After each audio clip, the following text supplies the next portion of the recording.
بسم اللہ الرحمن الرحیم۔ جنوری سن 2023 میں سامنے آنے والے چند تکلیف دہ واقعات سے انتخاب۔ اسلامی جمہوریہ پاکستان میں احمدیوں پر ہونے والے دردناک مظالم کی الم انگیز داستان۔ مرتبہ مہر محمد داؤد، UK۔ پاکستان میں کٹر پن بڑھ رہا ہے۔ دی فرائیڈے ٹائمز، 23 جنوری سن 2023۔ دی فرائیڈے ٹائمز کا حالیہ اداریہ ایک اچھی برمحل اور معلوماتی تحریر ہے۔ یہ پاکستان کے اندر توہین کے قوانین کے تاریخی ارتقاء کے بارے میں کارآمد معلومات مہیا کرتا ہے، تاہم یہاں پر ہم صرف چنیدہ حصے پیش کریں گے۔ پاکستان کے اندر مذہب اور فرقہ کی بنیاد پر اقلیتوں کے خلاف کٹر پن میں اضافہ ہو رہا ہے۔ 18 جنوری سن 2023 کو قومی اسمبلی نے تعزیرات پاکستان کے 1860 کے کوڈ کی دفعہ 298A میں حضرت محمد صلی اللہ علیہ وسلم کی ازواج، اہل اور صحابہ رضوان اللہ عنہم کی ہتک پر 10 سال سزا اور 10 لاکھ روپیہ جرمانہ کی اضافی ترمیم منظور کی۔ بدقسمتی سے اس ملک کو توہین کے قوانین کے نشیبی راستے پر ابھی ایک اور سرکتا ہوا قدم برداشت کرنا باقی تھا۔ اس سے قبل پنجاب کے وزیر اعلیٰ پرویز الہی نے اپنے سیاسی پروگرام کے لیے خطرناک حد تک ختم نبوت پر تکیہ کیا۔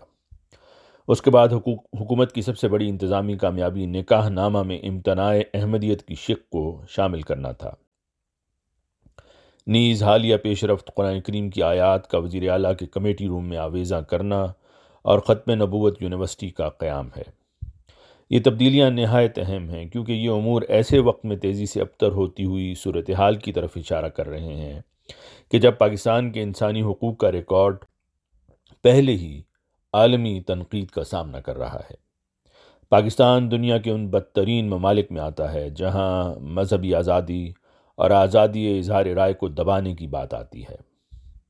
اندازہ کریں کہ پاکستانی 7ویں صدی کی عرب کی مقدس ترین شخصیات کے مابین تنازعات کے متعلق 21ویں صدی میں بیٹھ کر قانونی چارہ جوئی کریں گے۔ 21ویں صدی میں توہین کے قوانین کا کوئی جواز نہیں ہے۔ اب آپ لوگوں کو توہین اور بدعات جیسی باتوں پر سزا نہیں دے سکتے، وہ وقت گزر چکا ہے۔ پاکستان دریا کے بہاؤ کے الٹ تیرنے کی کوشش کر رہا ہے، لیکن انسانیت کے ارتقاء کا عمل نہیں رک سکتا، حتیٰ کہ سعودی عرب کو بھی اصلاحات کرنے اور وقت کے ساتھ آگے بڑھنے کے لیے مجبور کیا گیا۔ سعودی عرب کی طرح پاکستان تیل کی دولت سے مالا مال ملک نہیں ہے، بلکہ ایک غریب ملک ہے۔ مذہب اور فرقہ کی بنیاد پر اقلیتوں کے ساتھ ظلم و ستم اقوام عالم سے اس ملک کو کوئی دوست فراہم نہیں کرے گا۔ یہ ہمیں صرف ملائیت زدہ معاشرے کے طور پر دکھائے گا جو ایک فرقے کو دوسرے سب پر فوقیت دیتا ہے اور اپنے ہی شہریوں کو بنیادی حقوق سے محروم کرتا ہے۔ افسوسناک ہونے کے علاوہ دنیا ہمیں ایک مسخرے کے طور پر دیکھتی ہے۔ اس عمل کے باعث ہم ہر جگہ مسلمانوں کو بدنام کرتے ہیں۔ افسوس کی بات ہے کہ پاکستانی سیاستدان پاکستان کی نیک نامی کی بجائے مذہب کے غلط استعمال کی طرف متوجہ ہیں۔ اگر ہمسائے میں قادیانی کے گھر کو آگ لگ جائے تو ممکن ہو تو اس پر پیٹرول پھینکیں، پانی نہیں۔ ملا کی شرانگیزیاں۔ سرگودا، جنوری سن 2023۔ 8 جنوری سن 2023 کو بین الاقوامی انسانی حقوق کی کمیٹی نے درج ذیل واقعہ کی رپورٹ دی۔ تمام متعلقہ افراد کے فائدے کے لیے ہم اسے ذیل میں پیش کرتے ہیں، تاہم پہلے ہم ملا کی تقریر کے متعلقہ اقتباس پیش کریں گے۔ لکھتے ہیں کہ ان کے ساتھ کھانا پینا، اٹھنا بیٹھنا، ان کی غمی خوشی میں شریک ہونا، ان کی دکان سے چیز خریدنا، اپنی دکان سے ان کو چیز دینا یا ان کو اپنی دکان پر سیلز مین رکھنا، یہ تمام چیزیں قطعی حرام کے زمرے میں آتی ہیں۔ اگر ایک مرزائی فوت ہو جائے تو اس کا جنازہ نہیں پڑھنا چاہیے۔ اگر بیمار ہو جائے تو تیمارداری نہیں کرنی چاہیے۔ اگر وہ سڑک پر گرا پڑا ہو تو ہسپتال نہیں لے جانا چاہیے۔ اگر اپنے ہمسائے میں اس کے گھر کو آگ لگ جائے تو ممکن ہو تو اس پر پیٹرول پھینکیں، پانی نہیں۔ اقلیتوں کے حقوق صرف ہندو، سکھ، عیسائیوں اور یہودیوں کے لیے ہیں، ان کے لیے نہیں۔ مرزائیت اور قادیانیت کے ساتھ ان حقوق کا کوئی تعلق نہیں۔ واقعہ کی رپورٹ۔ پاکستانی ملا احمدی مسلمانوں کے قتل پر اکسا رہا ہے۔ پاکستان میں احمدیت مخالف جذبات میں ایک اور بڑی تشویشناک صورتحال میں ایک شدت پسند ملا نے احمدی مسلمانوں کے مکمل بائیکاٹ کی کال دی ہے۔ سید محمد سبطین شاہ نقوی، سرپرست مرکزی جمعیت اہل حدیث پنجاب اور مرکز امام بخاری کا بانی اور پرنسپل، اپنی ایک تقریر میں یہ کہتے ہوئے غیر انسانی حد تک چلا گیا کہ اگر احمدی کے گھر کو آگ لگ جائے تو ممکن ہو تو اس پر پیٹرول پھینکیں، پانی نہیں۔ اس بات کا خطرہ ہے کہ یہ قابل مذمت اور زہریلا بیان جلد متاثر ہو جانے والے نوجوانوں پر پہلے سے انتہائی جارحانہ ماحول میں، جہاں ملک میں احمدیوں کو ان کی بنیادی انسانی حقوق سے بھی محروم کر دیا گیا ہے، بہت زیادہ اثر انداز ہوگا۔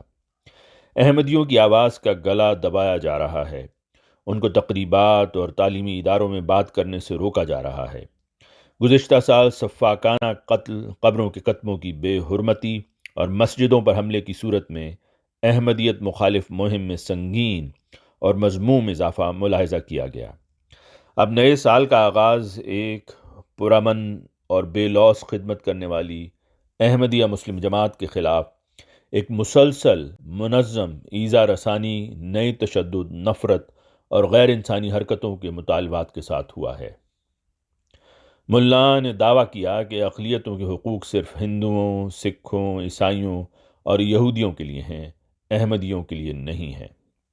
مرزائیت، قادیانیت کے لیے کوئی رعایت نہیں ہے، ان کے ساتھ کھانا پینا، اٹھنا بیٹھنا، ان کی غمی خوشی میں شریک ہونا، ان کی دکان سے چیز خریدنا، اپنی دکان سے ان کو چیز دینا یا ان کو اپنی دکان پر سیلز مین رکھنا، یہ تمام چیزیں قطعی حرام کے زمرے میں آتی ہیں۔ ملا نے ایک ناگوار اور توڑ مروڑ کی ہوئی تقریر میں احمدیوں کو انسانی درجہ سے بھی نیچے گراتے ہوئے مزید ایسا کہا کہ جس کی معاشرے سے کسی گروہ کے اخراج اور تعصب کی ایسی مثال انسانی تاریخ نے نہیں دیکھی۔ اگر ایک مرزائی احمدیوں کے لیے ایک تحقیر آمیز لفظ اس کے متعلق ہے کہ وہ فوت ہو جائے تو اس کا جنازہ نہیں پڑھنا چاہیے، اگر بیمار ہو جائے تو تیمارداری نہیں کرنی چاہیے، اگر وہ سڑک پر گرا پڑا ہو تو ہسپتال نہیں لے جانا چاہیے، اگر اپنے ہمسائے میں اس کے گھر کو آگ لگ جائے تو ممکن ہو تو اس پر پیٹرول پھینکیں، پانی نہیں۔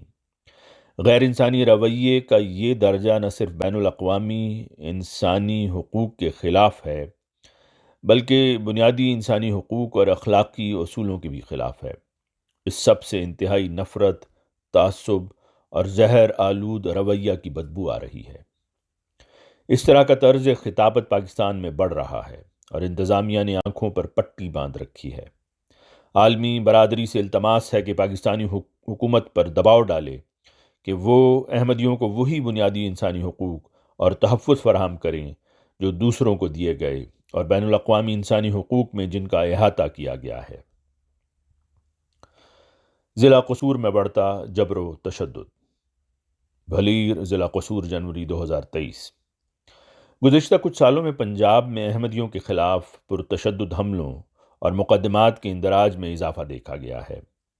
جلتی پر تیل ڈالنے کا کام 2015 میں تحریک لبیک پاکستان کو ملنے والے عروج اور لاہور کے ایک مولوی حسن معاویہ کی کوششوں نے کیا ہے۔ حال ہی میں پولیس نے بھلیر کے 11 احمدیوں کے خلاف جھگڑے کا بہانہ بنا کر مقدمہ درج کیا ہے۔ مقامی ملا عبدالرؤف اس کام میں اعلی کار بنا۔ مقامی لوگوں نے ایک غیر مقامی متشدد کو بلایا جس نے احمدیوں کے بے ایمان اور واجب القتل ہونے کے فتوے دیے اور بالکل ایسا ہی رویہ شیعہ اور اہل حدیث کے خلاف اپنایا۔ احمدیوں نے تقریر کے بعد ہونے والے اثرات کے خوف سے تھانہ پھول نگر میں پولیس کو اس واقعہ کی اطلاع دی۔ دوسرے دونوں فریقوں نے بھی ایسا ہی کیا۔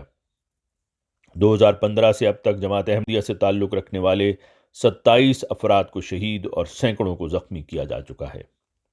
نفرت انگیز تقاریر اور خطبے مذہبی غنڈوں کو تشدد پر آمادہ کرتے ہیں۔ حالیہ چند سالوں میں احمدیوں کے خلاف تحریک لبیک پاکستان سب سے زیادہ سرگرم اور متشدد ہے۔ انہوں نے اس چیز کو بطور ایک اصول اپنا لیا ہے۔ پنجاب حکومت کی انتظامیہ اور پولیس ملاؤں کے ان خیالات کو سیاسی پشپناہی سے نوازتی ہوئی نظر آ رہی ہے۔ جرمن سرکاری کارندے نے جماعت احمدیہ پر ہونے والے جبر و استبداد کی مذمت کی۔ جرمنی، 15 جنوری سن 2023۔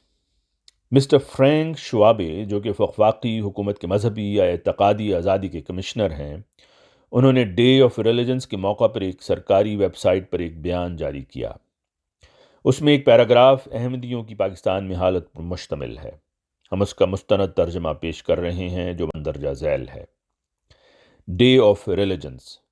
شوابے اپنی توجہ مذہبی اقلیتوں کی طرف مرکوز کرتا ہے۔ وفاقی حکومت کے مذہبی یا اعتقادی آزادی کے کمشنر کی ویب سائٹ، وہاں سے یوں لکھا ہے کہ مذہبی وابستگی کی مختلف علاقائی اہمیت و اثرات ہوتے ہیں۔ بہت سارے معتقدین یا تو اکثریت سے تعلق رکھتے ہیں یا اقلیت سے۔ اس بات کا انحصار ان کی رہائش کے علاقے پر ہوتا ہے، لیکن اس کے برعکس کچھ ایسی مذہبی جماعتیں ہیں جو ہمیشہ ہی اقلیت رہتی ہیں، جیسے احمدی اور یہوواز وٹنس والے، فرینک نے وضاحت کی۔ پھر مزید لکھا کہ مذہبی اقلیت ہونے کے باعث جماعت احمدیہ کے ساتھ امتیازی اور جبر و استبداد کا سلوک روا رکھا جاتا ہے۔ پاکستان میں خاص طور پر جہاں جماعت کے اندازاً 40 لاکھ کے قریب لوگ رہتے ہیں، وہ خاص طور پر توہین اسلام سے متعلق گرفتاریوں اور مجرمانہ خلاف ورزیوں سے متاثر ہوتے ہیں۔ ان کی عبادت گاہیں باضابطہ طور پر منہدم کی جاتی ہیں اور قبرستانوں کی بے حرمتی کی جاتی ہے۔ احمدی دوسرے ملکوں میں بھی سلامتی کے ساتھ نہیں رہ سکتے۔ چند دن قبل ہی برکینا فاسو میں 9 احمدی ایک مسجد میں قتل کر دیے گئے تھے۔ بطور نمائندہ میں اس بات کو یقینی بنانے کے لیے کام کرتا رہوں گا کہ مذہبی اقلیتوں کے خلاف امتیازی سلوک اور جبر و استبداد عوام کے سامنے آئے، جبر و استبداد اور دھمکیوں کے خلاف تحفظ فراہم ہو اور مذہبی اقلیتوں کے کارکنوں کی حالت بہتر ہو۔ مضمون یہ درج تھا فرینک شوابے، اور نیچے جرمن میں ان کا عہدہ درج ہے۔ امریکہ کے صدر کی جانب سے ایک اہم اعلان۔ وائٹ ہاؤس 13 جنوری سن 2023۔ امریکہ کے صدر mister Joseph R Biden junior نے آج مذہبی آزادی کے متعلق ایک اعلان کیا ہے اور 16 جنوری سن 2023 کو مذہبی آزادی کا دن قرار دیا ہے۔ یہ اعلان مبنی بر اصول عالی شان اور مستحسن ہے۔ اگرچہ یہ براہ راست امریکہ سے متعلقہ ہے، لیکن یہ قرارداد پاکستان جیسی اور کئی ریاستوں کے لیے عمل پیرا ہونے کے لحاظ سے قابل توجہ ہے۔ آواز مرزا عمران احسن۔